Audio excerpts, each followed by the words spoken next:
Hello class 8th student, it's a part 11 chapter 4 science. In the previous video we read how the metal reacts with the water and generally non-metals do not react with the water. Now we read how the metals and non-metals react with acid. So first we read metal. Metals react with acid to form corresponding salt and liberate hydrogen gas. Hydrogen gas produced can be tested by bringing a burning candle near it, which produce pop sound near it as the gas burns with a blue flame. It means when the metals react with acid, they form the corresponding salt. For example, if the sodium react with acid, it form the sodium salt.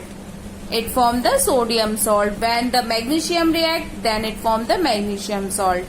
So one thing is this, and second thing, the gas which is liberated in is that is the hydrogen gas. So how we check it's a hydrogen gas? So it's a property of hydrogen gas. When we take a burning candle near this hydrogen gas, it produce a pop sound. It produce a pop sound like pop. Okay, and the flame color is blue. So by seeing both of these things, this pop sound and the blue color flame, we can judge this is a hydrogen gas. Clear? And the salt is formed of the corresponding metal, which metal be taken. Let's read some example, it will more clear to you. For example, sodium and potassium react vigorously with acid, whereas other metals react slowly with acids. As I told you this thing, that they react according to the reactivity series. So sodium react with hydrochloric acid, it is a acid which name is hydrochloric acid. Here is a metal, its name is sodium. When sodium react with hydrochloric acid, it forms the sodium chloride, NaCl, plus hydrogen gas. Okay. The second example, magnesium react with dilute hydrochloric acid to form magnesium chloride and hydrogen gas. Again, it react with the magnesium with hydrochloric acid, that is HCl. It form magnesium chloride, MgCl2, plus hydrogen gas. The third thing is, every metal that react with hydrochloric acid gives chloride salt of respective metal and hydrogen gas. Means every metal which react with HCl, it's give you the chloride salt. As it release the chlorine. As they release the chlorine ion here, so it forms the chloride salt.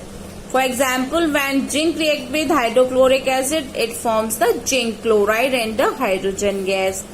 When lead react with hydrochloric acid, it gives lead chloride and hydrogen gas.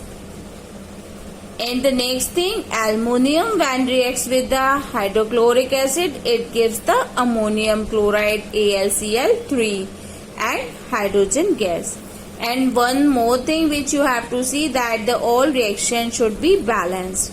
Means the number of reactant is equal to number of product.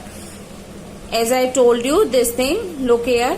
The number of Al means aluminum is 2. Value seeing in the product, the number of Al is 2. Okay. The second thing which you see, the number of H is 6. Here you see the number of H is 6. 3 into 2, that is 6. 3 into 2 is 6. So number of hydrogen is also be 6. The next thing which we see, that Cl. The Cl will be 6.